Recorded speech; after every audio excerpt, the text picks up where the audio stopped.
Hey, how you doing? This is Bob on Bob's Blues in the News. Just reaching out for the key. Yeah, trying to find the truth, trying to find the absolute. Again, you're on Bob's Blues in the News. It's still a little chilly here in Atlanta, Georgia, but it's supposed to warm up maybe to upper 50s today. That'd be cool. I mean, that'd be warmer. So, I'm drinking my second cup of coffee, so I'm slowly waking up here. It usually takes me 2 cups of coffee to get sort of normal. Mm. Excuse me while I take a swig. So, I've said this before several times. Sometimes I wake up, I'm very positive about what's going on. I think we're moving in the right direction. And then some mornings I wake up and I said, ain't no way. Ain't no way we're going to make it. Survive it. But, it's all in God's hands, right? I mean, we can talk about it. We can make predictions. But really, it's the divine plan. And the divine plan seems like we're headed towards some major cosmic resolution. But before we get to that major cosmic resolution, which means peace on earth, goodwill to men, and all that good stuff, and redemption, however you see it, we're going to have to pay the price, right? So right now we're paying the price. We're in the middle of paying the price because you got to sacrifice before you can, get the good thing. Redemption, peace, contentment, closeness to God, all that stuff. And it seems cosmic, it seems biblical, because everywhere you look on the planet, there's uprisings, chaos, revolution, wars. And you have Trump in the United States. He's trying to be the peacemaker. He wants to be remembered as the peacemaker. But people cry, peace, peace, and there is no peace. I think it was Patrick Henry who said that before the American Revolution. Give me liberty or give me death speech. That's the problem. Trump is calling peace, peace, but there is no peace.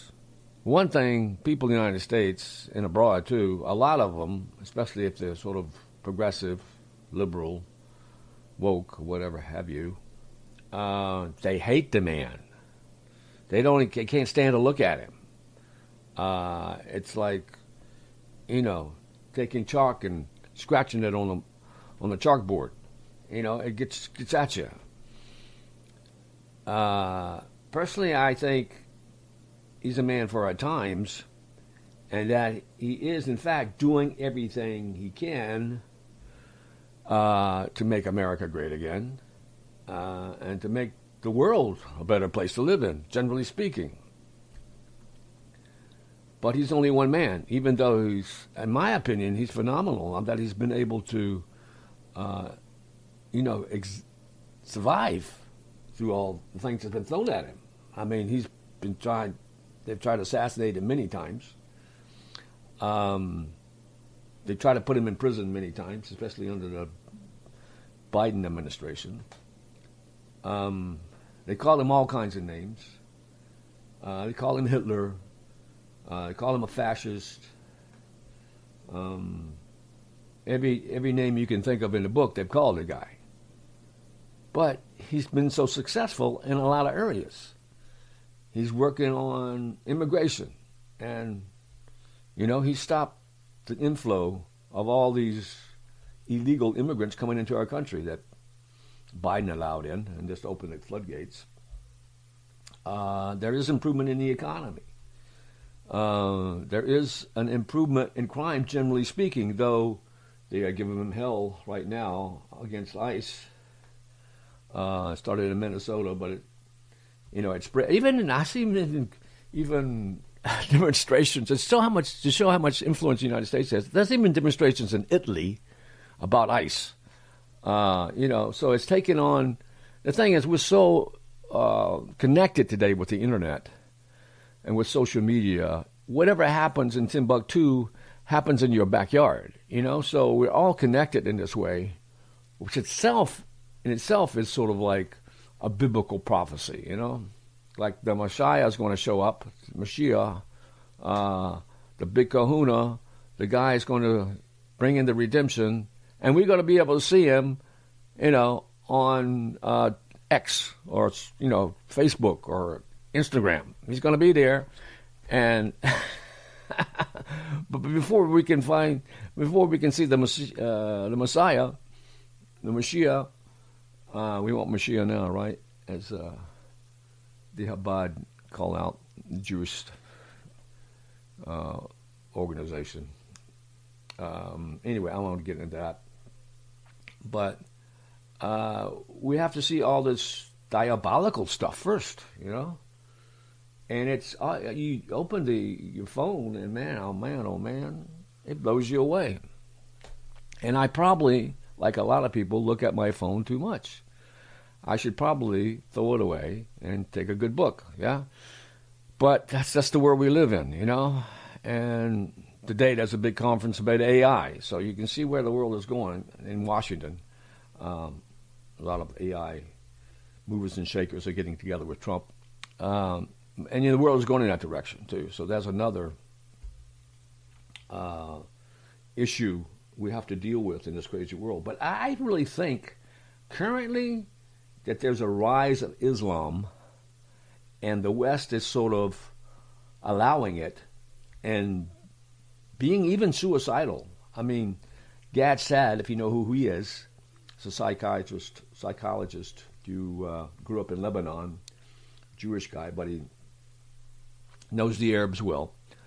And he sees these people on the far left as basically suicidal. And he wrote a book called Suicidal Empathy. You get so worked up with your emotions and your feelings, and you paint your hair pink in some cases to show your feelings, that you basically are killing yourself. I just saw something online on Instagram about these students in Texas, of all places. You think, because Texas is a very conservative state, right? But these are woke students who were attacking a teacher. They were at some kind of ICE rally against ICE, and I guess he was wearing his Trump hat or something, and they almost killed the guy. It's amazing. And there are people, there are students, there are professors, there are politicians, there are people in high places are telling these kids and other people as well, generally speaking, you have to attack law and order. You have to attack ICE. You have to put down these fascists. We don't want law and order. We want to do whatever the hell we want to do. And there are people with authority who are telling the world to do this. This is suicide. Pure and simple. So yes, there's a rise of Islam in the world, as we all see. And in the meantime, the West is committing suicide. You have this whole story of what's going on in Iran. Now, will Trump attack Iran or won't he attack Iran? Or he wants to talk to Iran and not talk to Iran? It's been going back and forth for the last 3 weeks or more.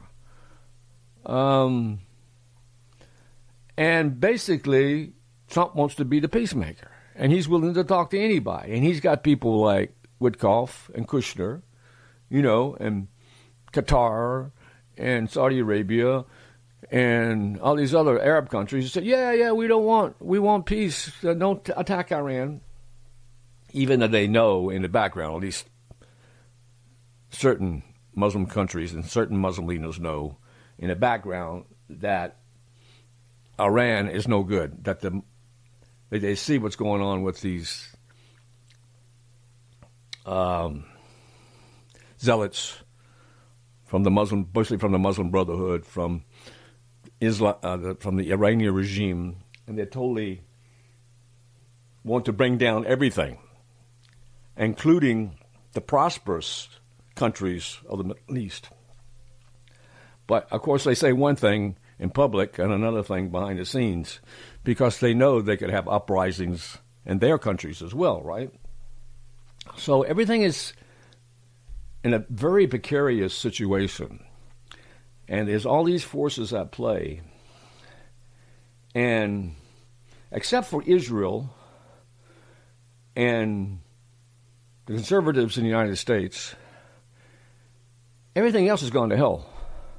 Maybe, you got Hungary. The leader in Hungary is good. The leader in Argentina is good. So you have a few countries with conservative leaders. Even the woman in Italy is pretty good, fighting back about Islam and these fanatics. But generally speaking, the world has gone off the derrick. It's gone off the path, generally speaking. And it's only a few elements that are keeping the world together, It's coming unstuck. It's coming unglued. And Trump is doing everything he can to make sure it goes back in place, that all the pieces fit correctly so we can have peace and prosperity. But there's so many forces trying to break it apart, This global puzzle, they're trying to just break apart and destroy everything.